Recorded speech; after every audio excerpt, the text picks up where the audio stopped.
रामपुर नाम के गांव में अजय नाम का एक आदमी अपनी पत्नी सुमन और मां जाया के साथ रहता था। अजय की एक दुकान थी जो वो गांव में ही लगता था। अजय को बच्चे बहुत पसंद थे, पर उसकी फूटी किस्मत उसकी कोई संतान नहीं थी। वही उसकी मां उसकी पत्नी सुमन को जरा भी पसंद नहीं करती थी। वो अक्सर अपने बेटे से सुमन को छोड़ने की बात करती थी। अरे अजय बेटे, तू उस मनहूस बांझ सुमन को छोड़ क्यों नहीं देता? तू एक बार हाँ कर दे, फिर देख मैं तेरे लिए कितनी अच्छी लड़की से शादी करवाती हूँ, जो तुझे बच्चा भी देगी और मोटा दहेज भी लाएगी। नहीं माँ, मैं सुमन को ही अपनी पत्नी मानता हूँ और मैं किसी दूसरी औरत से शादी नहीं कर सकता। अरे मेरे बेटे, मान ले मेरी बात, कहीं देर ना हो जाए। वंश की डोर तेरे ही हाथों में है। माँ, मुझे काम के लिए बहुत देर हो रही है, मैं जा रहा हूँ। अजय वहां से चला जाता है। जाया बस दांत चबाते ही रह जाती है। तभी उसकी बहू सुमन उसके पास आती है। माँ जी, ये लीजिए आपका गर्म पानी। जया वो पानी लेकर उसके मुंह पर फेंक देती है और कहती है, मैंने तुझसे कितनी देर पहले पानी लाने को कहा था? कितनी देर लगती है पानी गर्म करने में? माँ जी, वो गैस खत्म हो गई थी। करती क्या है तू जो इतनी जल्दी गैस खत्म हो गई? माँ जी। चल चल जा यहाँ से, अपनी मनहूस शक्ल लेकर। जब से मेरे घर आई है, एक अच्छी खबर नहीं सुनने को मिली। सुमन अपने कमरे में जाती है और माता काली के सामने बैठकर रोने लगती है। हे माता रानी, मेरी मदद कीजिए ना, मैं अब और घुट घुट कर नहीं जी सकती। या तो आप मुझे मार दीजिए या मेरी झोली एक बच्चे से भर दीजिए। ऐसे ही एक दिन उसकी सास की बहन उसके घर आती है और दोनों बहन मिलकर सुमन को रास्ते से हटाने की तरकीबें सोचती है। जया बहन, एक लड़की का रिश्ता लाई हूँ। मुखिया की बेटी है और बहुत ही सुंदर है, पर उसके लिए इस सुमन को रास्ते से हटाना होगा। अरे अंजू, वही तो समझ नहीं आ रहा है कि कैसे हटाऊं उसे। मेरे पास एक आइडिया है। क्यों ना कल हम उसे कुआं पूजन के बहाने ले चले और वह उसे उस कुएं में धक्का दे देंगे।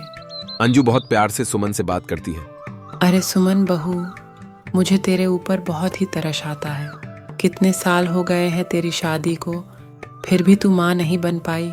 हाँ मौसी जी, इस बात का दुख तो मुझे सबसे ज्यादा है। पूरा गांव मुझे बांझ बांझ कहकर बुलाता है।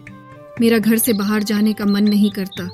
अरे बहू रो मत, कल तू मेरे साथ चलना। यही पास के गांव में एक चमत्कारी कुआं है। उस कुएं के जो भी 7 चक्कर लगाता है और सच्चे दिल से प्रार्थना करता है, भगवान उसकी जरूर सुनते हैं। अगले दिन फिर अंजू और जया सुमन को लेकर उस कुएं पर जाती है। अरे बहू, चक्कर लगाना शुरू आंखें बंद करके लगाना। हाँ ठीक है मौसी जी। सुमन आंखें बंद करके उस कुएं के चक्कर लगाना शुरू करती है कि तभी अंजू जया को इशारा करती है और जया सुमन को कुएं के अंदर धक्का दे देती है और सुमन कुएं में जा गिरती है। चल अंजू, मिल गई उस बांझ से मुक्ति। अब मैं अपने बेटे का उसी लड़की से लग्न करवाऊंगी जिसे तूने पसंद किया है। वो दोनों खुश होकर घर जाती है, पर घर पर उन्हें उनकी बहू आराम से बैठी हुई मिलती है। आइए माँ जी, आइए मौसी जी, मैं आपका ही तो इंतजार कर रही थी। तू बची कैसी? तभी देवी काली प्रकट होती है और कहती है, मेरे होते हुए मेरी बेटी को कुछ नहीं हो सकता। अब तुम नहीं बचोगी।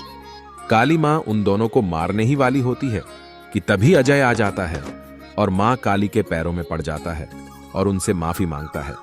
ठीक है, मैं माफ कर देती हूँ, पर अगली बार से मेरी बेटी पर कोई आंच भी आई तो मैं किसी को नहीं बख्शूंगी। और बेटी, तू जल्दी ही एक बेटे को जन्म देगी। उसके बाद तुझे कोई भी बांझ नहीं कहेगा। ऐसा कहकर देवी काली अंतर्ध्यान हो जाती है और कुछ महीनों बाद सुमन एक बेटे को जन्म देती है और अपने परिवार के साथ खुशी खुशी रहती है।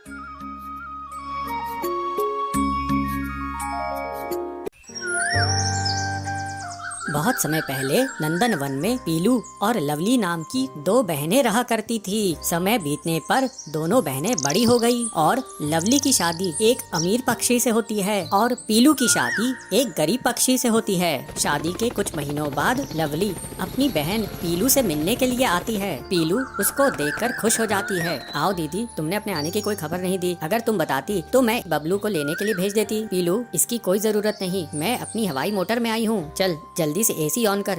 मुझे बहुत गर्मी लग रही है। पीलू कहती है, दीदी मेरे यहाँ एसी नहीं है और पंखा भी अभी नहीं चल रहा है क्योंकि सुबह से लाइट नहीं है। मैं आपको हाथ से ही हवा कर देती हूँ। पीलू, तुझे तो पता है मैं कितनी अमीर हूँ, मेरे हर कमरे में एसी लगा हुआ है।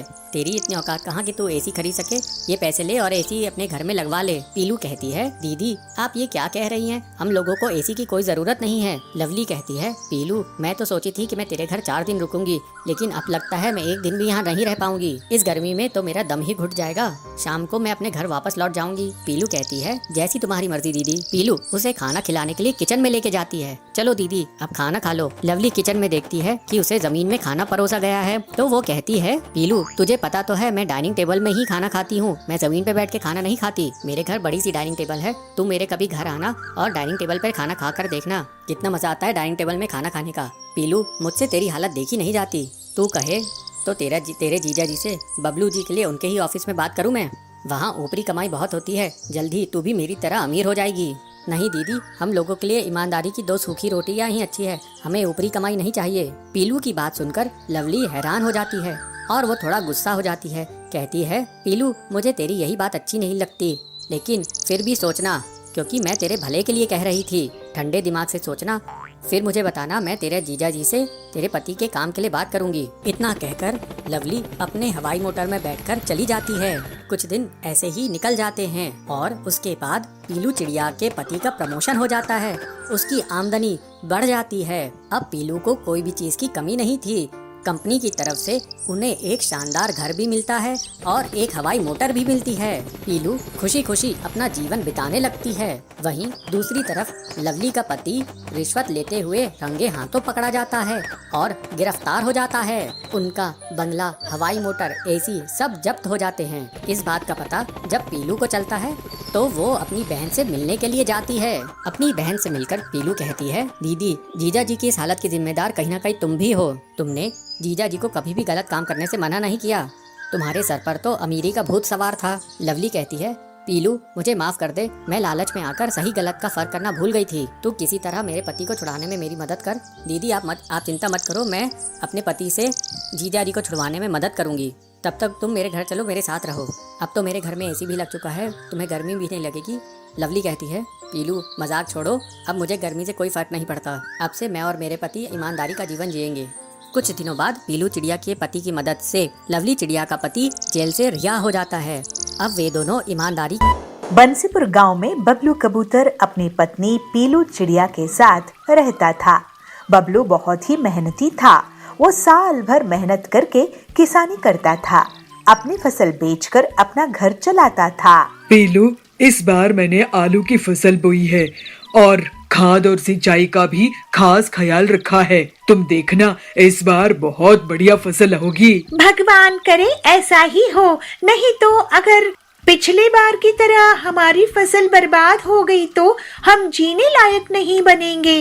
हमारे ऊपर वैसे ही बहुत उधार है। पीलू के घर के पास ही सुंदरी रहती थी। वो पीलू की गरीबी का मजा लेती थी। एक दिन सुंदरी कहती है, पीलू बहन, बबलू भाई, ये मैं क्या सुन रही हूँ?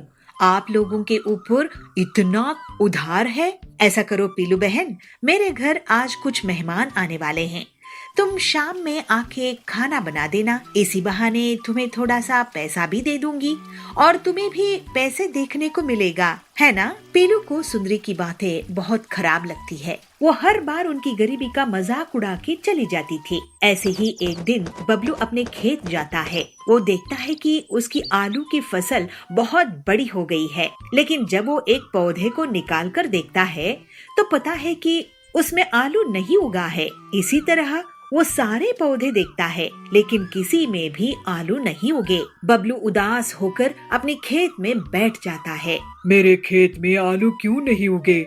ऐसे तो मैं बर्बाद हो जाऊंगा। मेरे खेत में आखिर फसल क्यों नहीं होती है? ऐसे वो सोच में पड़ जाता है। ऐसे ही सोचते बबलू रोने लगता है। जैसे ही उसके आंसू मिट्टी में गिर जाते हैं तो अचानक से खेत में सोने के आलू उग जाते हैं। आश्चर्य होके बबलू कहता है, अरे भगवान, तेरे बहुत बहुत शुक्रिया, मेरे खेत में तो सोने के आलू उगाए हैं। अब मेरी गरीबी दूर हो जाएगी। फिर बबलू एक बोरी में सोने के आलू भर लेता है और घर लेकर जाता है। बबलू एक सोने का आलू बेचकर घर का राशन ले आता है और पूरा कर्ज भी चुका देता है। लेकिन वो सोने के आलू वाली बात पीलू को नहीं बताता है। एक दिन सुंदरी उसके घर आती है। क्या हुआ, इस बार तुम लोग आलू की फसल नहीं बेच रहे हो क्या? इस बार भी तुम्हारी फसल बर्बाद हो गई है? ऐसा है तो तुम लोग तो सड़क पर आ जाओगे। नहीं, इस बार फसल बहुत अच्छी हुई है। नहीं नहीं पीलू, बबलू इस बार फसल बिकाने के लिए बाजार गया ही नहीं। अब तुम ही सोचो कि तुम्हारा आगे क्या होगा। बबलू जब घर लौटता है तो पीलू उससे पूछती है, बबलू जी, पड़ोसन कह रही थी कि आप इस बार शहर के जंगल में आलू बेचने के लिए नहीं गए थे। अगर हमारी आलू की फसल हुई ही नहीं है तो अपने घर का राशन कहाँ से लेकर आए हो? इसके बाद बबलू पीलू को सोने के आलू से भरी हुई एक बोरी दिखाता है। खिड़की में से सुंदरी भी उस सोने के आलू की बोरी को देख लेती है। अरे, इनके पास तो बोरी भरकर सोना है, ये तो मेरे पास होना चाहिए। ऐसा सोचकर वो उनके घर जाती है। तुम दोनों गरीबों को खाना नसीब हो रहा होगा, ऐसा करो तुम मेरे घर खाना खाने आ जाओ। सुंदरी को पीलू और बबलू मना नहीं कर पाते हैं और उसके घर चले जाते हैं। वहाँ सुंदरी उन्हें बहुत बड़ी थाली परोसकर लेकर आती है और उन्हें खाने के लिए देती है। जब दोनों पति पत्नी खा रहे होते हैं, वो चुपचाप उनके घर चली जाती है और सोने के आलू चुराने की कोशिश करती है। लेकिन जैसे ही वो आलू उठाती है, एक आलू पत्थर में बदल जाता है और उसके पैर पर गिर जाता है। उसके चीखने की आवाज सुनकर पीलू और बबलू वहाँ जाते हैं। सुंदरी वहाँ से भाग जाती है। तभी तो मैं सोचूं कि हमेशा हमारी गरीबी का मजाक उड़ाने वाली हमें आज दावत क्यों दे रही है? हमारे पीछे से हमारी सोने की आलू चुराना चाहती थी। ये सुंदरी बहुत लालची है, इसके पास सब कुछ है, लेकिन ये लालच करना नहीं छोड़ती है। इसी वजह से ये आलू पत्थर में बदल गया था। हाँ बबलू जी, आप सही कह रहे हो, लेकिन ये आलू जब तक हमारे घर में रहेंगे, ये हमारे लिए मुसीबत के बीज बन जाएंगे। चलिए इन्हें खेत में गाड़ कर छुपा देते हैं। फिर दोनों पति पत्नी खेत में सोने के आलू छुपा देते हैं। बंटी बहुत मेहनती और ईमानदार था, इसी वजह से उसकी शुद्ध भावनाओं में निकले आंसू से सोने के आलू खेत में उग आए थे। वहीं दूसरी तरफ सुंदरी का मन काला था, इसी वजह से उसके छूते ही सोने के आलू पत्थर में बदल गए। अब बबलू और पीलू की गरीबी दूर हो गई थी और वो दोनों खुशी खुशी रहने। सुंदर वन के जंगल में पीलू चिड़िया एक पेड़ पर अपना घोंसला बनाकर रहा करती थी। उसके पास वाले पेड़ पर कड़कनाथ कौआ अपने परिवार के साथ रहा करता था। उसका बेटा कालू कौआ बहुत ही आलसी था। कुछ दिन पहले पीलू चिड़िया ने एक अंडा दी थी, जिससे अब एक छोटी सी बच्ची उसमें से निकलती है। पीलू कहती है, आज मेरा माँ बनने का सपना पूरा हो गया। कितनी प्यारी बच्ची हुई है मुझे। मैं इसे दुनिया का हर सुख दूंगी और कोई भी तकलीफ होने नहीं दूंगी। इसी तरह कुछ दिन बीत जाते हैं। एक दिन पीलू चिड़िया भोजन की तलाश में जा रही थी। तभी कालू कौआ उसके पास आता है। पीलू उससे बोलती है, अरे कालू भैया, मैं अभी आपके पास ही आने वाली थी। क्यों पीलू बहन, क्या बात है? कालू भैया, मैं भोजन की तलाश में जा रही थी। आप थोड़ी देर मेरी बच्ची का ख्याल रखिएगा। मैं अभी थोड़ी देर में ही आ जाऊंगी। अच्छा ठीक है बहन, तुम जाओ, मैं तुम्हारे बच्चे का ख्याल रख लूंगा। लेकिन आते समय मेरे लिए भी भोजन लेकर आना। आप चिंता मत कीजिए, मैं आपका भी भोजन लेती आऊंगी। इतना कहकर पीलू वहाँ से चली जाती है। कालू उस बच्ची की देखभाल करने लगता है। थोड़ी देर बाद पीलू भोजन लेके घर आती है। घर पहुंचकर पीलू कालू से कहती है, कालू भैया बहुत बहुत धन्यवाद, आपने मेरी बच्ची का ख्याल रखा। ये लीजिए, मैं आपके लिए भी भोजन लेकर आई हूँ। ठीक है पीलू बहन, अब तुम अपनी बच्ची का ख्याल रखो, मैं अपने घर जा रहा हूँ। इस तरह पीलू चिड़िया रोज रोज भोजन लेकर आती और कालू बैठा बैठा ही खाता रहता है। ऐसा करते करते बहुत महीने गुजर जाते हैं और बारिश का मौसम आ जाता है। पीलू चिड़िया अपनी बच्ची को देखते हुए कहती है, मैं इस बारिश से अपनी बच्ची को कैसे बचाऊं? मेरी बेटी इस बारिश में भीग रही है। मैं कालू के पास जाकर मदद मांगती हूँ, शायद कालू मेरी कोई मदद कर सके। ऐसा सोचकर पीलू कालू के पास जाती है। पीलू दुखी होकर कालू से कहती है, भैया इस बारिश में मेरा घोंसला पूरी तरह से भीग गया है। क्या आप थोड़ी देर के लिए मुझे अपने घोंसले में रहने दे सकते हो? मैं अपनी बेटी को साथ लाई हूँ। कालू कहता है, देखो पीलू बहन, मेरे घोंसले में इतनी जगह नहीं है कि मैं तुम दोनों को इसमें साथ रख सकूं। तुम कोई दूसरी जगह देख लो। पीलू चिड़िया बहुत दुखी होकर वहाँ से चली जाती है। बारिश बहुत तेज हो रही थी। तभी पीलू को एक पेड़ में बहुत बड़ा सा सुराख दिखाई देता है। पीलू अपनी बेटी के साथ सुराख में चली जाती है। ऐसे ही सुबह हो जाती है, लेकिन फिर भी बारिश नहीं रुकती है। फिर पीलू सोचती है, ये बारिश तो रुकने का नाम ही नहीं ले रही है, मुझे ही कुछ रास्ता निकालना होगा। ऐसा सोचकर पीलू अपने घोंसले के ऊपर एक छतरी बना देती है। ये देखकर कालू सोचता है, अरे ये पीलू चिड़िया तो बहुत ही चालाक निकली। इसने तो अपने घोंसले को छाते से ढक लिया है। मौका देखकर मैं ये छाता चुरा लूंगा और अपने घोंसले में लगा लूंगा। तब कालू कौवा उसके घोंसले में आकर छाते को चुरा लेता है। कालू उस छाते को अपने घोंसले में लगा रहा होता है, तभी वहाँ पर बाज आ जाता है और उसे धमकाते हुए कहता है, ए कालू, तू पीलू चिड़िया का छाता चुराता है? तेरे को शर्म नहीं आती? अभी जा और वापस से ये छाता उसके घोंसले में लगा, नहीं तो मैं तेरे हाथ पांव तोड़ दूंगा। बाज के डर से कालू कौवा फिर से पीलू चिड़िया के घर के ऊपर छाता लगा देता है। इस तरह से पीलू चिड़िया अपनी बच्ची के साथ खुशी खुशी रहने लगती है।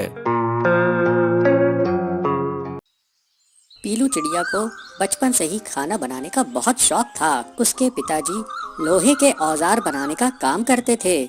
उसकी माँ सुंदरी उन औजारों को जंगल में बेच कर आती थी। पीलू चिड़िया उन दोनों की गोद ली हुई बेटी थी और वे लोग एक पेड़ की डाल में साथ साथ रहते थे। अरे पीलू, तूने सुबह से कुछ बनाई है कि नहीं? भूख से पेट जोर जोर से दुख रहा है। हाँ माँ, मैंने ये देखिए आज एक नई डिश बनाई है। अरे ये चावल में क्या डाल दी है तूने? ये बिरयानी है माँ, मैंने आज ही सीखी हूँ, एक बार टेस्ट करके तो देखिए। अरे पीलू बिटिया, तू खाने के अलावा कुछ और काम में भी ध्यान दिया कर। जब देखो कुछ न कुछ खाने का बनाती ही रहती है। 1-2 साल बाद तेरी शादी भी तो करनी है, कुछ घर के काम भी तो सीख ले। ओहो, अरे तू तो शर्मा गई। अच्छा चल, जा बाहर जा और भट्टी गरम कर, लोहा पीटना है। पीलू बहुत गुणवान बच्ची है, हमें उस पर गर्व है। वो कुछ न कुछ नया पकवान हमेशा बनाने की कोशिश करती है, लेकिन हम लोग इतने रईस नहीं हैं। अगर रोज रोज इतनी महंगी खाने की चीजें बनेंगी तो पैसे कैसे बचेंगे? चिंता क्यों करते हो जी? बच्ची का भाग्य है, उसके भाग्य में जो होगा वो उसे भगवान जरूर देंगे। मेरे बस की बात होती तो उसे 10वीं कराकर घर में नहीं बैठाता और आगे पढ़ाता। वैसे हमारी पीलू जिस घर में भी जाएगी उस घर को बहुत खुश रखेगी। बस एक अच्छा सा लड़का मिल जाए उसके लिए। अरे हम गरीब लोग हैं, गरीब पेड़ में रहते हैं, गरीब घोंसले में रहते हैं, लड़का भी तो ऐसा ही देखना पड़ेगा ना। जब भी पीलू चिड़िया की माँ की तबीयत खराब हो जाती थी तो पीलू चिड़िया पेड़ की एक डंगाल पर औजारों को बेचने बैठ जाती थी। एक दिन उसे वहाँ भोलू मिला। भोलू उससे कहता है, अरे पीलू, तुम यहाँ क्या कर रही हो? मैं ये मेरे पापा द्वारा बनाए गए औजार यहाँ पर बेच रही हूँ। ये औजार क्यों बेच रही हो? ये हमारा पेशा है भोलू। तुम तो पढ़ने में इतनी अच्छी थी, फिर ये काम क्यों कर रही हो? मेरे पिताजी ने मुझे 10वीं पढ़ा दिए, वही हमारे लिए बड़ी बात है। वैसे भी लड़कियों की उतनी पढ़ाई कहाँ होती है, यही तो हमारी समस्या है, लड़कियों को ज़्यादा पढ़ाते नहीं हैं। खैर ये बताओ तुम रहती कहाँ हो? यही पास में ही हमारा घोंसला है। वैसे तुम्हें किस बात का शौक है? मुझे खाना बनाने का बहुत शौक है। अरे तो तुम आलू के पराठे, पिज्जा, बिरयानी, जो भी तुम्हें खाना बनाना आता है वो बना कर बेचो। ये औजार क्यों बना के बेच रही हो? औजार के काम से तुम ज्यादा कमाने लगोगी। पीलू चिड़िया ये सुनकर बहुत खुश हो जाती है। कुछ दिन बाद जंगल में एक तूफान आता है। पीलू चिड़िया के पिताजी उस तूफान में फंस जाते हैं और उनकी जान बाल बाल बचती है। लेकिन इस तूफान की चपेट में आने के कारण उनका आधा शरीर काम करना बंद कर देता है। उनकी पत्नी सुंदरी सोचती है कि कैसे अब आगे घर चलेगा। सुंदरी कहती है, आप चिंता मत कीजिए जी, हम आपको अच्छे डॉक्टर को दिखाएंगे। अरे लेकिन पैसा कहाँ से आएगा? पीलू की शादी भी तो करनी है। पीलू इस बात को सुनकर बहुत दुखी हुई और वो अपने पिताजी के पास आकर बोली, पिताजी आप चिंता मत कीजिए, मैं हूँ ना, मैं और मेहनत करूँगी और मैं और माँ कोई न कोई रास्ता जरूर निकाल लेंगे। पीलू की बात सुनकर उसके पिताजी कहते हैं, अरे बेटा तू इतनी छोटी है, तू क्या क्या करेगी? पीलू कहती है, पिताजी जब तक पिताजी आप ठीक नहीं हो जाते मैं घर के बाहर आलू के पराठे, पिज्जा बनाकर बेचा करूँगी। अरे पीलू ये काम करोगी तो लोग क्या कहेंगे? पीलू समझदारी से जवाब देती है, पिताजी जब मैं जंगल में औजार बेचती हूँ तब क्या कोई कुछ कहता है? हाँ में हाँ मिलाते हैं। अगले दिन पीलू भट्टी पर पिज्जा बनाती है और अपने माँ पिताजी को कहती है, माँ पिताजी ये पिज्जा एक बार खा के देखिए कैसा बना है। पीलू के माँ और पिताजी उस पिज्जा को खाते हैं। पीलू चिड़िया की तारीफ करते हैं, अरे वाह ये तो बहुत स्वादिष्ट लग रहा है, हमने तो ऐसा कभी कुछ नहीं खाया था, अब मैं यही काम करूँगी। पीलू की माँ कहती है, लेकिन ये सब तेरे दिमाग में आया कहाँ से? माँ मुझे ये सलाह भोलू ने दी। ये भोलू कौन है? माँ भोलू मेरे साथ स्कूल में पढ़ता था। इस तरह पीलू चिड़िया पिज्जा और आलू के पराठे बेचने लगी और जो भी पक्षी उसके यहाँ पिज्जा और आलू का पराठा खाता वो उसका फैन हो जाता। इस तरह से पीलू चिड़िया धीरे धीरे अपनी मेहनत से प्रसिद्ध होने लगी। दूर दूर से पक्षी पीलू चिड़िया के पास पिज्जा और पराठा खाने आने लगे और उसके पास काफी पैसा जमा हो गया। फिर एक दिन पीलू चिड़िया अपने पिताजी को लेकर बड़े डॉक्टर के पास जाती है। डॉक्टर कहता है, इनका इलाज तो हो जाएगा लेकिन बहुत खर्चा आएगा, महंगी दवाइयाँ लगेंगी। कोई बात नहीं डॉक्टर जी, जितना भी पैसा लगे आप मेरे पिताजी को ठीक कर दीजिए। वाह पीलू तेरे खाने से तो हमारी किस्मत ही बदल गई, अब तू और अब बड़ी दुकान खोल। जैसे जैसे पीलू की आमदनी बढ़ने लगी पीलू और उसके परिवार का रहन सहन भी बदल गया। पीलू अब एक नए घोंसले में रहती थी। एक दिन भोलू उससे मिलने आता है। भोलू को पीलू का परिवार पसंद करता है और इस तरह से पीलू और भोलू की शादी हो जाती है।